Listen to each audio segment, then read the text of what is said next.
I never thought I'd end up here, alone on a rain-slicked road in rural Pennsylvania, staring up at the looming silhouette of Briarhurst Asylum. The job posting had been vague. Night security needed, good pay, must be reliable, discretion required. I'd been desperate enough to answer, and now here I was, shivering in the drizzle, trying to convince myself this was just another job. The asylum was a hulking, Gothic structure, its windows boarded up or shattered, ivy crawling up the stone like veins. The main entrance was lit by a single flickering bulb that cast long shadows across the cracked steps. I took a deep breath and knocked. The door opened with a groan, and a woman in her 60s peered out. She wore a faded security uniform and a battered raincoat. Her gray hair was pulled back in a severe bun, and her eyes were sharp, almost predatory. "You're the applicant?" she asked, not bothering with a greeting. I nodded, trying to sound braver than I felt. "Yes, ma'am. Sam Carter." She grunted and stepped aside. "Come in. I'm Mrs. Hargrove. You're late." The lobby was colder than the night outside.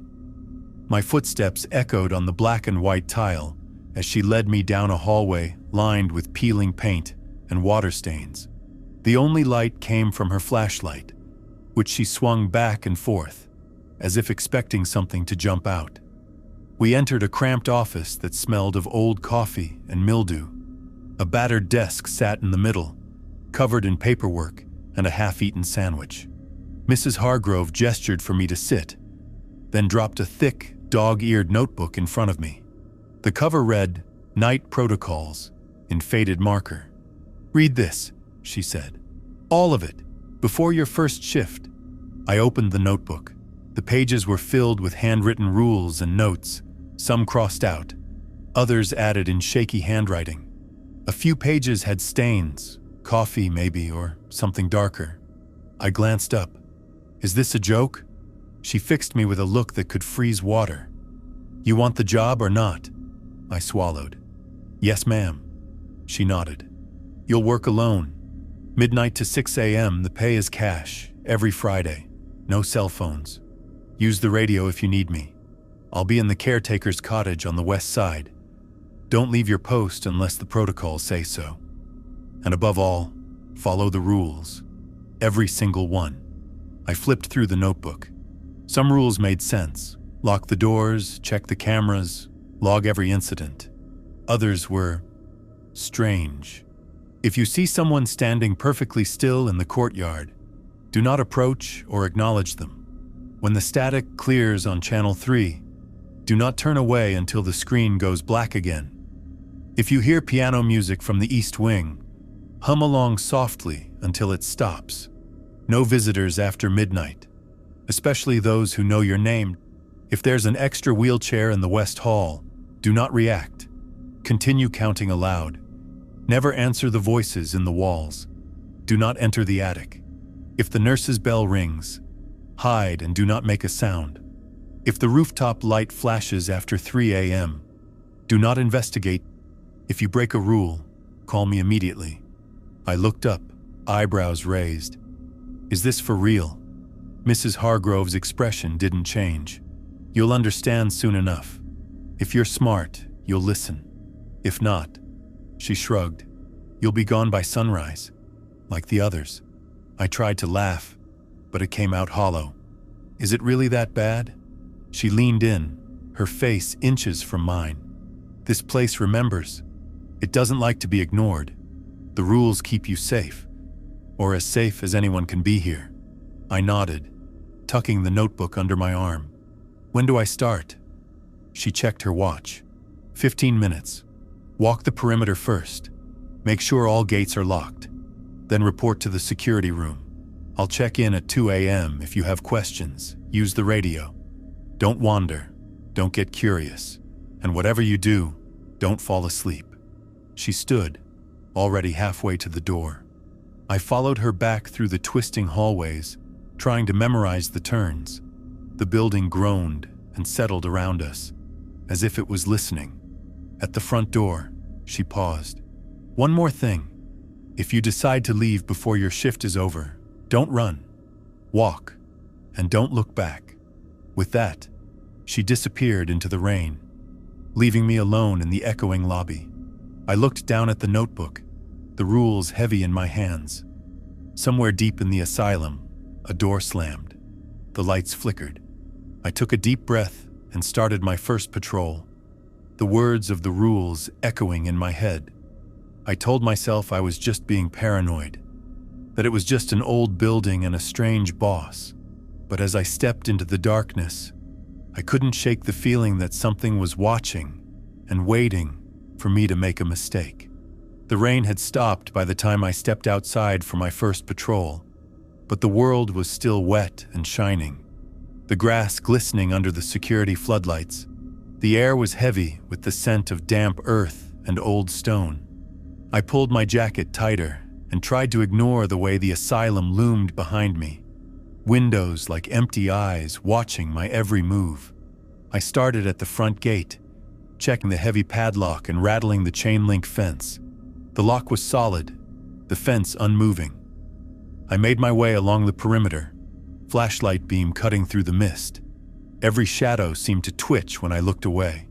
I tried to focus on the practical things, checking the gates, making sure the side doors were locked, logging the time in my notebook. The rules echoed in my mind with every step. I'd read them twice now, and certain lines kept repeating themselves, like a warning I couldn't ignore. If you see someone standing perfectly still in the courtyard, do not approach or acknowledge them. I reached the back of the building, where the old courtyard lay in darkness. The floodlights didn't reach this far, and the only illumination came from the moon, peeking through fast-moving clouds. The courtyard was a patch of cracked concrete, wild grass, and a few broken benches. It was silent except for the distant drip of water from the gutters. I swept my flashlight across the yard. For a moment I saw nothing but weeds and shadows. Then, as I turned to walk away, I caught a glimpse of something at the far end, a figure standing perfectly still. My breath caught in my throat. The figure was tall and thin, dressed in what looked like an old hospital gown. Its head was tilted slightly, as if listening. I couldn't see its face, just the pale oval of skin reflecting the moonlight. I froze, my heart pounding. The rule was clear: do not approach or acknowledge them. I forced myself to look away, pretending I hadn't seen anything. I wrote a quick note in my logbook: "Courtyard, all clear," and kept moving, even though my hands were shaking. As I rounded the corner, I glanced back. The figure hadn't moved. It was still there, perfectly still, watching. I hurried back inside, locking the door behind me. The hallway was silent except for the hum of the old fluorescent lights. I made my way to the security room, a cramped space filled with dusty monitors and a battered radio. I sat down, trying to steady my breathing. I flipped through the camera feeds, searching for the courtyard. Most of the cameras were grainy, but I found the right angle. The figure was still there, standing motionless in the moonlight. I stared at the screen, waiting for it to move. Minutes passed. Nothing happened. Just as I was about to turn away, the figure slowly turned its head toward the camera. The movement was unnatural, too slow, too deliberate. I felt a chill crawl up my spine. I reached for the radio, but stopped myself. What would I say? There's someone in the courtyard, but I'm not supposed to acknowledge them. I remembered Mrs. Hargrove's warning: don't get curious, don't break the rules. I forced myself to focus on the rest of my duties. I checked the other cameras, logged the times, and tried to ignore the growing sense of dread. Every so often, I glanced back at the courtyard feed. The figure never moved, but I couldn't shake the feeling it was watching me, even through the screen. At 1 a.m., I left the security room for another patrol. The building was quiet, the only sound my footsteps echoing down the empty halls. I passed the old recreation room, the children's wing, the locked doors of Ward C. Every so often, I'd hear a creak or a distant thump, but I told myself it was just the building settling. When I returned to the courtyard door, I hesitated. I pressed my ear to the wood, listening. Nothing. I dared a quick peek through the grimy glass. The figure was gone. Relief washed over me, but it was short-lived.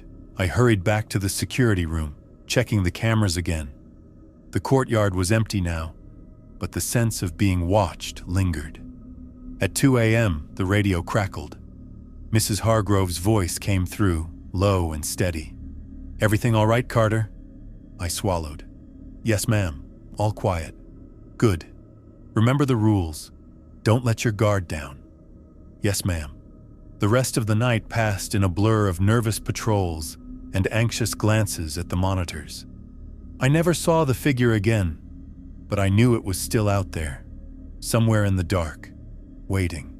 When the sun finally rose, painting the asylum in pale gold, I felt a weight lift from my shoulders. I finished my shift, locked the doors, and left my logbook on Mrs. Hargrove's desk. As I stepped outside, I glanced back at the courtyard. It was empty, just weeds and broken benches, but I knew what I'd seen, and I knew I'd be back again that night. The rules weren't just words on a page. They were the only thing standing between me and whatever haunted Briarhurst Asylum, and I was starting to wonder if even the rules would be enough. My second night at Briarhurst Asylum began with a sense of uneasy routine. I arrived a few minutes early, the sky still streaked with the last colors of sunset, and found Mrs. Hargrove waiting for me in the office. She didn't say much, just handed me the keys, reminded me to read the protocols, and told me to keep your head down and your eyes open. Then she vanished into the caretaker's cottage, leaving me alone with the echoing halls and the thickening dark. I started my shift with a perimeter check, just as the rules said. The courtyard was empty, no sign of the watcher from the night before. The air was colder, and the silence seemed deeper, as if the building itself was holding its breath. I tried to focus on the practical things: locks, gates, lights, but the rules were always there, whispering at the back of my mind. After my rounds, I settled into the security room. The space was as cramped and cluttered as ever, with a battered desk, stacks of old logbooks, and a bank of dusty monitors showing grainy feeds from around the asylum. In the corner, an ancient television set perched atop a filing cabinet, its screen flickering with static. A piece of masking tape on the front read, "Channel 3 only." I remembered the rule. When the static clears on Channel 3, do not turn away until the screen goes black again. I glanced at the clock. It was just after midnight. I flipped through the notebook, searching for any more details, but the rule was written just as simply as I remembered. No explanations, no warnings, just the instruction, standing out in shaky handwriting. I tried to ignore the TV at first. I busied myself with the logbook, noting the time and the status of each camera feed. But as the minutes ticked by, I found my eyes drifting back to the screen. The static was hypnotic, a constant crackle that seemed to fill the room. At 1:16 a.m., the static began to change. The crackling faded, replaced by a low hum. The screen flickered, and for a moment, I saw shapes moving behind the snow. Shadows, faces, hands pressed against glass. My heart hammered in my chest. I remembered the rule and forced myself to keep watching. At exactly 1:17 a.m., the static cleared. The screen was still grainy, but now it showed a long, dim hallway, one I recognized from the East Wing, though the camera feed for that hall had been dead since before I started. The hallway was empty at first, but then slowly, figures began to appear. They were patients, I realized, dressed in old hospital gowns, their faces pale and blurred. Some shuffled, some limped, some simply stood and stared at the camera. Their eyes were dark hollows, their mouths twisted in silent screams. I wanted to look away, but the rule was clear. I gripped the edge of the desk, forcing myself to keep my gaze locked on the screen. The scene shifted. Now the camera showed the recreation room, filled with people who shouldn't be there. Nurses in old-fashioned uniforms, Doctors with blood-stained coats, children sitting in a circle, their faces blank. The images flickered and jumped, as if the TV was struggling to hold on to them. A woman stepped into view, her hair long and tangled, her eyes wild. She stared directly at me, through the screen, through the static. I felt her gaze settle on me like a weight. The hum grew louder. The lights in the security room flickered. The woman raised her hand and pressed it against the camera lens. The screen filled with her palm, pale and trembling. For a moment, I thought I could feel the cold of her skin against my own. Then, as suddenly as it had begun, the image vanished. The screen went black. The hum faded. I let out a shaky breath, realizing I'd been holding it the whole time. I sat there for a long moment, heart pounding, trying to make sense of what I'd seen. I checked monitors. Nothing unusual. The hallways were empty, the doors locked. The only sound was the rain tapping against the window. I opened the notebook and wrote a new entry. 1:17 a.m., Channel 3. Saw patients, staff, children. Woman looked at me. Felt cold. Followed rule. I didn't know if anyone would ever read it, but it felt important to record what had happened. The rest of the night passed in a blur. I made my rounds, checked the locks, tried not to think about the faces on the screen.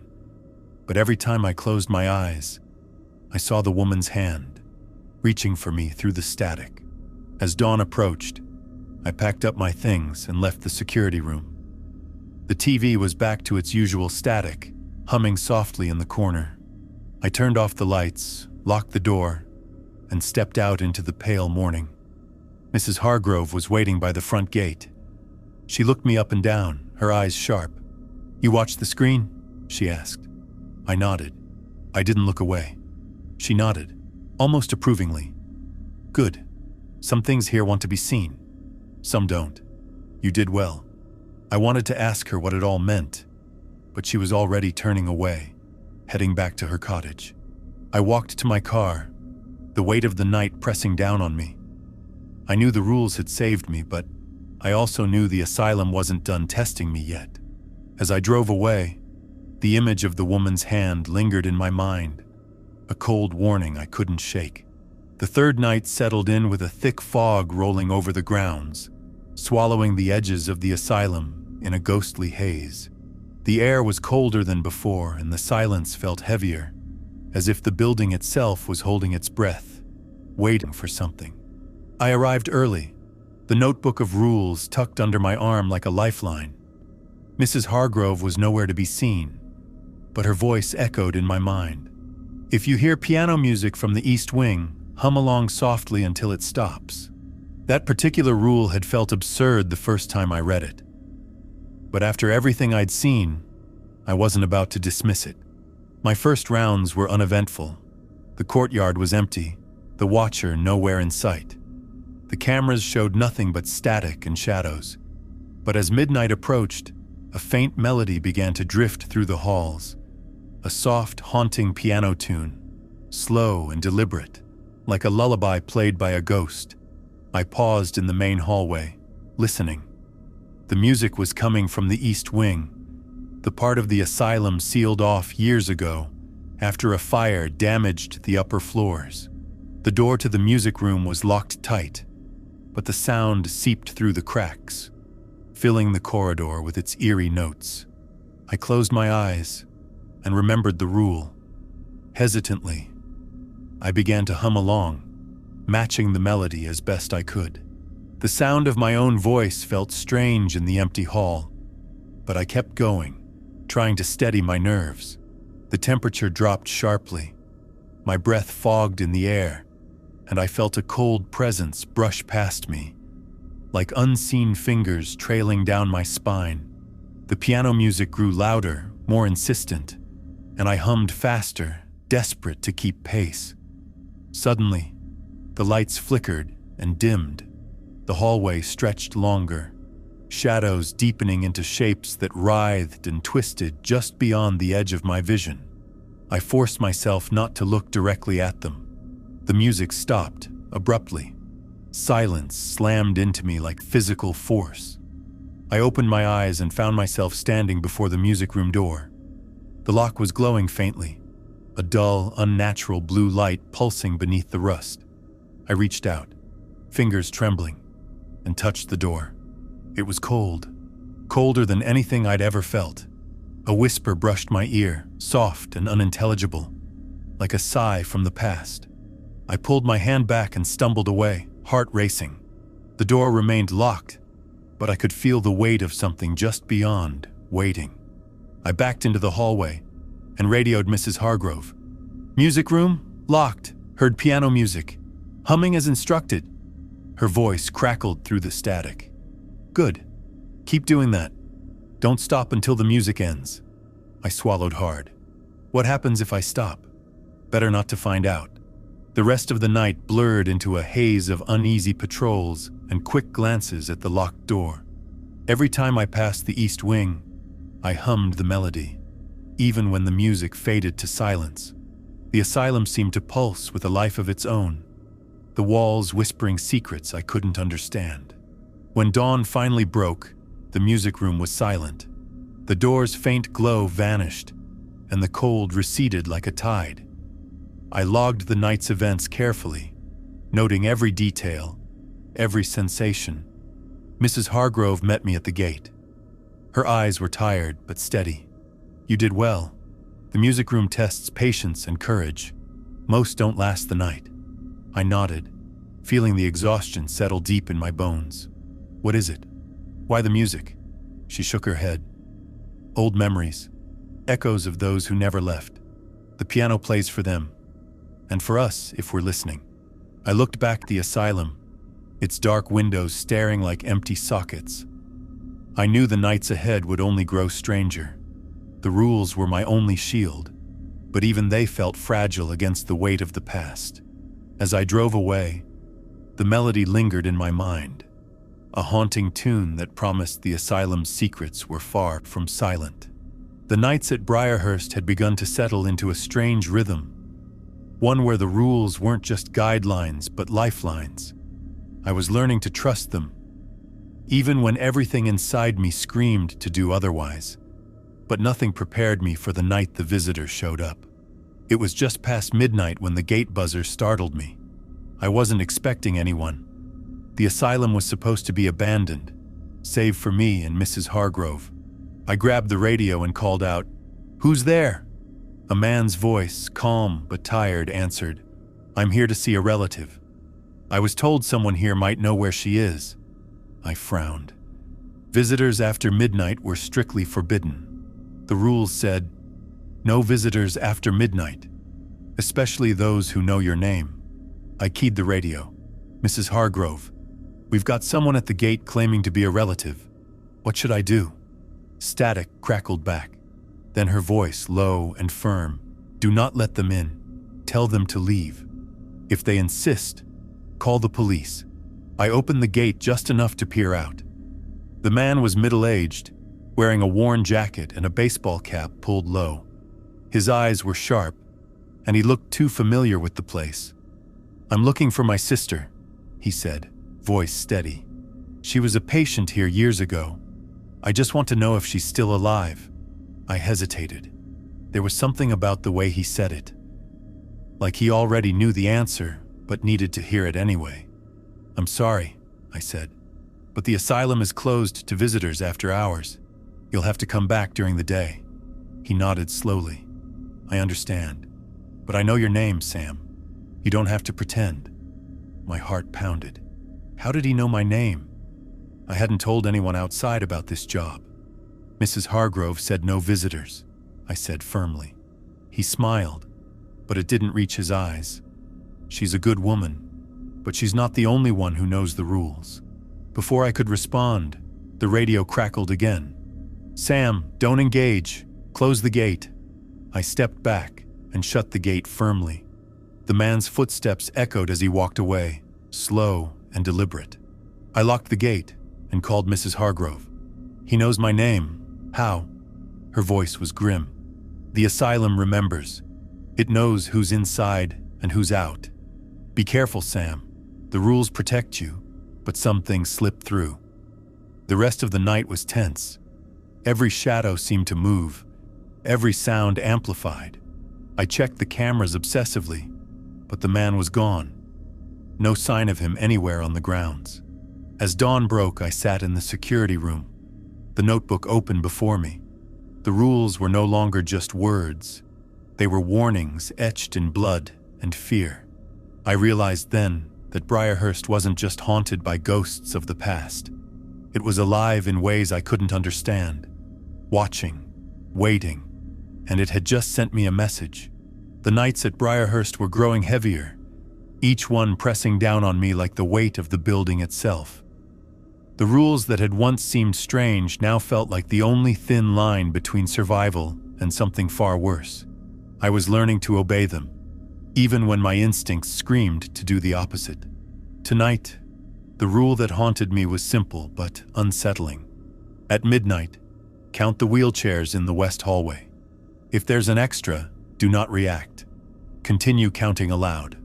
I had no idea why this rule existed, but I knew better than to ignore it. The west hallway was a long, narrow corridor lined with peeling wallpaper and flickering lights. The air smelled of mildew and old leather. I made my way there just before midnight, the notebook of rules clutched tightly in my hand. The asylum was silent except for the faint hum of the ventilation system and the distant drip of water. My footsteps echoed as I walked slowly, flashlight beam cutting through the darkness. I reached the row of wheelchairs parked against the wall, 12 in total, just as the notebook had said. I counted them aloud, my voice trembling slightly. 1, 2, 3. Each number felt heavier than the last. As I finished, a cold breeze brushed past me, carrying a whisper I couldn't quite catch. I shivered and turned to leave. But then, out of the corner of my eye, I saw it. A 13th wheelchair just beyond the last one. It hadn't been there before. My heart pounded. I reminded myself of the rule. If there's an extra wheelchair, do not react. Continue counting aloud. I swallowed hard and began again, louder this time. 1, 2, 3, 13. The wheelchair didn't move. It was old and worn, with cracked leather and rusted metal. But something about it felt wrong, like it was waiting. I took a step back, forcing myself not to look away. The hallway seemed to stretch longer, shadows deepening around me. The air grew colder, and I felt a presence behind me. I didn't dare turn. Suddenly, the 13th wheelchair creaked, as if someone had shifted in it. The sound echoed down the hallway, sharp and unnatural. I swallowed my fear and kept counting, louder and steadier. 14, 15, but there were no more wheelchairs. The creaking stopped. I blinked and looked again. The extra wheelchair was gone. I exhaled slowly, relief flooding through me, but the silence that followed was heavier than before. I hurried back to the security room, my hands shaking as I logged the event. Midnight inventory. Extra wheelchair appeared, then vanished. Followed rule, no reaction. Mrs. Hargrove's voice crackled through the radio. Good. You're doing well. I wanted to ask her what it all meant, but I knew better. Some things were better left unsaid. The rest of the night passed in a blur of nervous patrols and uneasy glances. Every creak, every shadow felt amplified. The asylum was alive, watching, waiting. As dawn approached, I sat alone in the security room, the weight of the night pressing down on me. The rules were my only shield, but I knew the asylum was testing me, pushing me to the edge.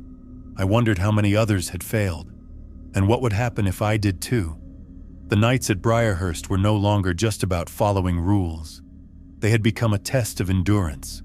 Every shadow seemed to breathe. Every silence held a secret. But nothing unnerved me more than the voices. It started subtly, almost like a trick of the wind. While making my rounds, I'd catch faint murmurs drifting through the cracked walls, soft whispers, unintelligible but unmistakably human. At first, I thought it was the old pipes or the building settling, but the voices grew clearer with each passing night. The rule was simple but chilling. Never answer the voices, no matter what they promise. One night, around 2 a.m., I was patrolling the east wing when I heard it. A soft, desperate whisper calling my name. Sam. My heart stopped.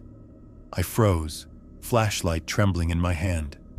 The voice was faint but unmistakable. It sounded like someone standing just beyond the wall, begging. I swallowed hard and forced myself to keep walking, repeating the rule over and over in my head. Don't answer. Don't answer. But the whisper came again, this time closer, more urgent. Sam, help me. I stopped, the urge to respond nearly overwhelming. The voice was pleading, desperate, and it sounded so real. I wanted to turn, to find the source, to help whoever was trapped. But I didn't.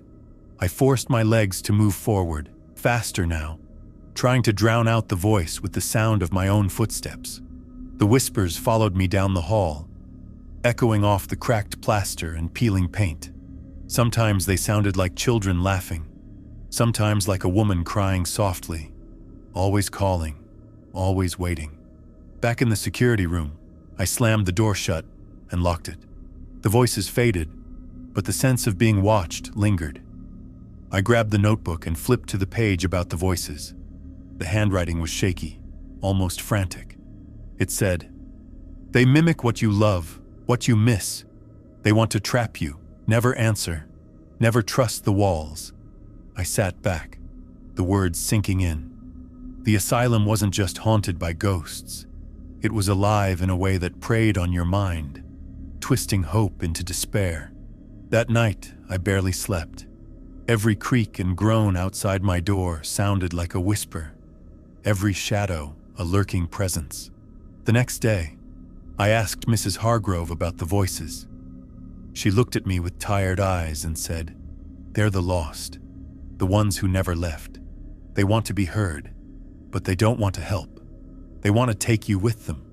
I nodded, swallowing the chill that crept up my spine. From then on, every time I heard the whispers, I clamped my hands over my ears and kept moving. I never answered. I never looked back, because I knew the walls were listening, and they were waiting for me to slip. The asylum had a way of testing you, pushing you to the edge of reason, patience, and sometimes sanity. I thought I had grown used to the strange rules, the eerie silence and the whispers that crawled through the walls. But nothing prepared me for the chaos that came when someone decided to ignore the rules. It was a few nights after the whispers had become a constant background noise in my mind. The night was thick with fog, the kind that seemed to swallow sound and light alike. I was in the security room, monitoring the cameras, when the radio crackled to life. "Sam, you there?" It was Pete, the temp guard who had started a week after me. "Yeah, I'm here. Everything okay?" I replied, trying to keep my voice steady. There was a pause. Then Pete's voice came back, a little too casual. "I'm fine, just, getting used to the place." I frowned. Pete had been quiet, respectful of the rules. But tonight, something felt off. "Remember, Pete, the rules are there for a reason. Don't take chances. Relax, Sam. I'm not scared of some old building." He laughed, but it sounded forced.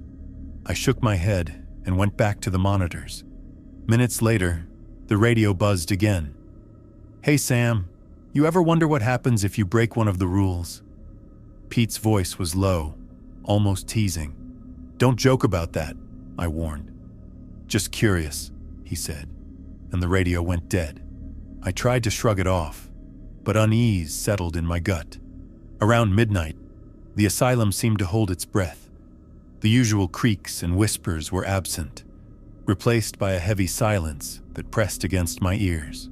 Suddenly, alarms blared throughout the building.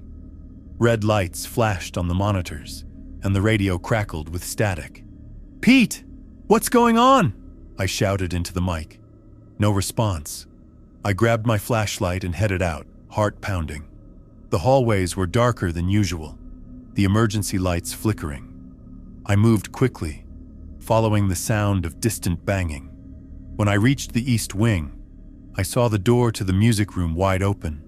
The haunting piano melody was playing, but this time it was distorted, warped into something sinister. And there, in the doorway, stood Pete. He was laughing, but it wasn't a happy laugh. His eyes were wild, unfocused. "Pete, snap out of it," I called. He turned slowly, a twisted smile on his face. "I broke the rules, Sam. I wanted to see what happens." Before I could react, the lights flickered and went out. The building seemed to come alive. Doors slammed shut all around us. The temperature dropped sharply, breath visible in the air. Shadows stretched and twisted, moving with a life of their own. I grabbed Pete's arm, but he pulled away, stumbling deeper into the hallway. "Help me!" he screamed, but his voice was distorted, echoing like a broken record. I chased after him, shouting for Mrs. Hargrove over the radio, but the static swallowed my words. The asylum was punishing us. I remembered the rule about the nurse's bell.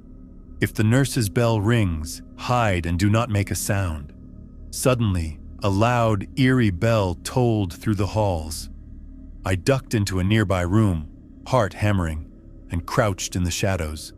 Through the cracked door, I saw figures moving. Ghostly nurses in faded uniforms, their faces pale and empty. Pete was among them, but he wasn't himself. He floated, eyes glazed, drawn toward the spectral figures. I stayed silent, barely daring to breathe. The bell tolled again, and the figures vanished as suddenly as they had appeared. The lights flickered back on. I rushed out, but Pete was gone. Mrs. Hargrove's voice came over the radio, calm but urgent. "Sam, get back to the security room. Lock all doors. The asylum is unstable." I ran, locking doors behind me, heart racing. Back in the security room, I sealed the door and sat down, shaking. The asylum had reacted violently to Pete's rule-breaking. It wasn't just a place. It was a living, breathing entity that demanded respect. Mrs. Hargrove's voice crackled again. "Pete broke the rules. Now we pay the price. Stay alert. Follow the protocols. We can't lose anyone else." I nodded, even though she couldn't see me.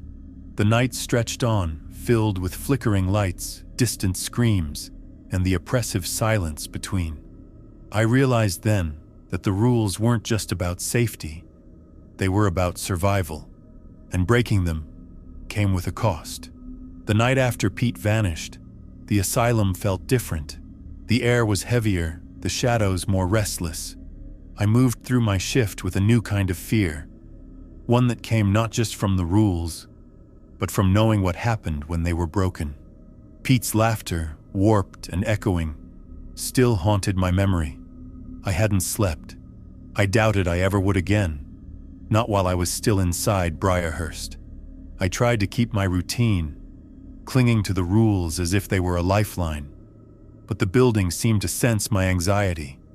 The whispers in the walls grew bolder, sometimes calling my name, sometimes mimicking Pete's voice. The piano in the east wing played a single, discordant note every hour, as if marking time. The watcher in the courtyard appeared more often, standing closer to the building, its face still hidden in shadow. It was during one of these patrols, just before 3 a.m., that I found the attic door ajar. The rules were clear. Do not enter the attic. But tonight, the rules felt like a dare. Pete was gone, the asylum was angry, and I needed answers. I hesitated at the base of the narrow staircase, flashlight beam shaking as I pointed it upward. The door creaked open wider, as if inviting me in. I radioed Mrs. Hargrove. "The attic door is open." Static. Then her voice, sharp and urgent. "Stay away from the attic, Sam. That's not for you." But something in her tone told me she was afraid, not just for me, but of what might be up there. I looked at the notebook, at the line that said to never enter, and realized that every rule had a reason. But maybe, just maybe, The attic held the reason behind all the other rules. I took a deep breath and climbed the stairs. The attic was colder than the rest of the building, the air thick with dust and the scent of old wood. My flashlight cut a narrow path through the darkness, revealing stacks of forgotten furniture, boxes of patient records, and broken wheelchairs piled like bones. As I moved deeper, I found a trunk, its lid half open. Inside were old journals, blueprints of the asylum, and a bundle of yellowed papers tied with string. I sat down, heart pounding, and began to read. The journals belonged to Dr. Emery, the asylum's founder. His handwriting was neat at first, then grew more frantic as the pages went on. He wrote of strange occurrences, patients disappearing, staff seeing figures in the halls, voices in the walls. He wrote about the rules, how they were developed over years of trial and error, each one a response to something that had gone wrong. One entry caught my eye. The building is alive. It feeds on those who do not respect its boundaries. The rules are not arbitrary. They are bargains, struck in desperation. Each infraction strengthens the thing in the walls. I fear it is growing stronger. I shivered, remembering the feeling of being watched, the way the asylum seemed to shift and breathe around me. I turned to the blueprints. They showed hidden rooms, sealed corridors, and a network of tunnels beneath the building. One tunnel led directly from the attic to the courtyard, ending beneath the watcher's usual spot. At the bottom of the trunk, I found a final notebook, this one labeled Final Protocols.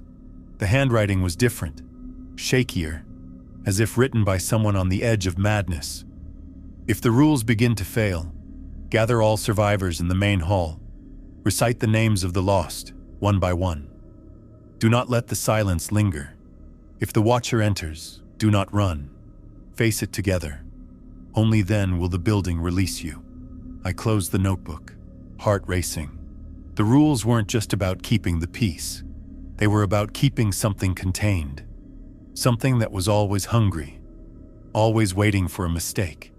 A sudden noise made me jump. The attic door slammed shut, plunging me into darkness. I scrambled to my feet, flashlight flickering. The shadows seemed to press in, whispering in voices I recognized. Pete, Mrs. Hargrove, even my own.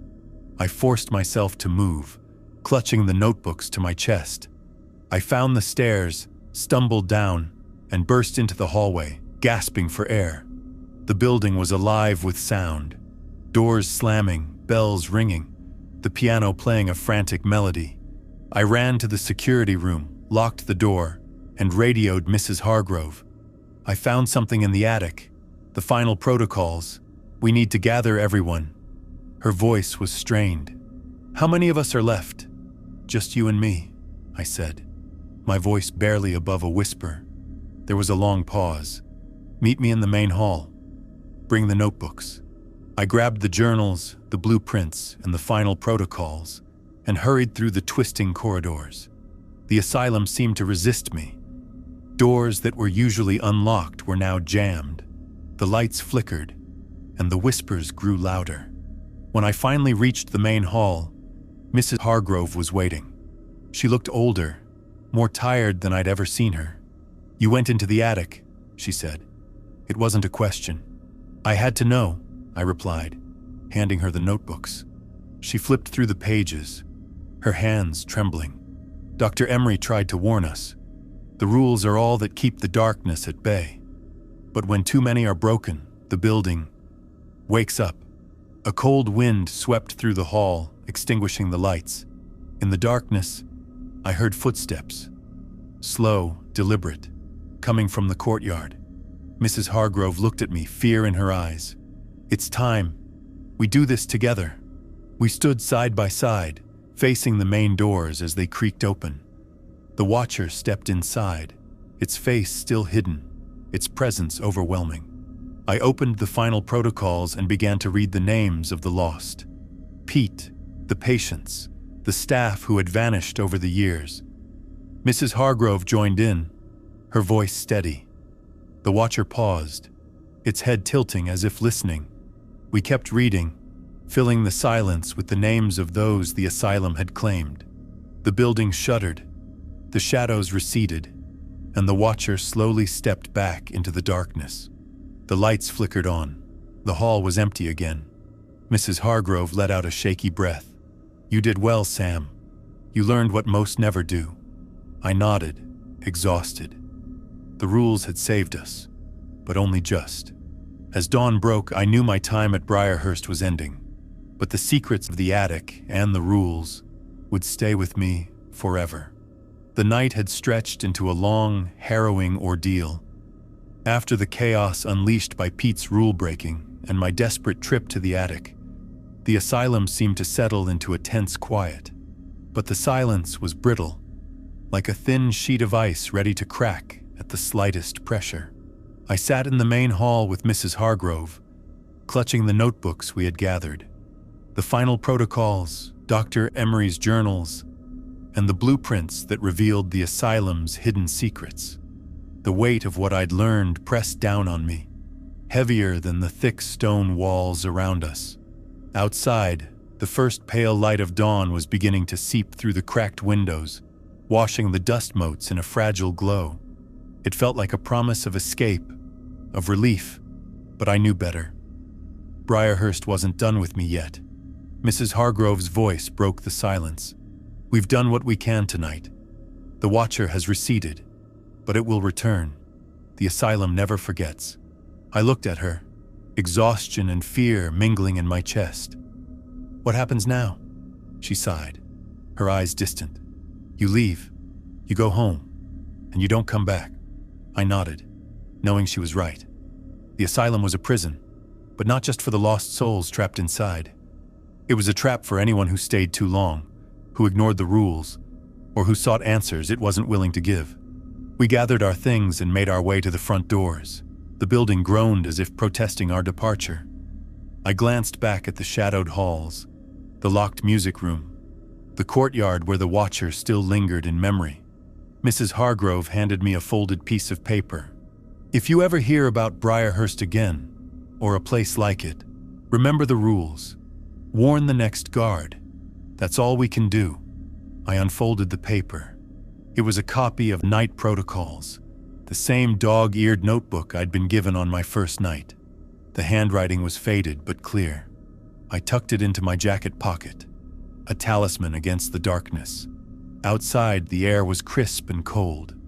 I took a deep breath, the scent of wet earth and pine filling my lungs. The sun was rising, painting the sky with soft pinks and golds, a stark contrast to the shadows I carried inside me. Mrs. Hargrove watched me silently. "You're lucky to leave with your mind intact."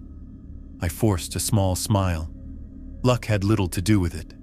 The rules saved me. She nodded. "They always do, until they don't." I climbed into my car, the engine rumbling to life. As I pulled away from Briarhurst, the asylum receded into the distance, its dark silhouette swallowed by the morning mist. But I knew the shadows would never fully leave me. The memories, the whispers, the watcher in the courtyard, they were etched into my mind, reminders of a place where the past and present collided in a dance of fear and survival. I drove home in silence, the weight of the night settling deep in my bones. I was free, but I will never forget.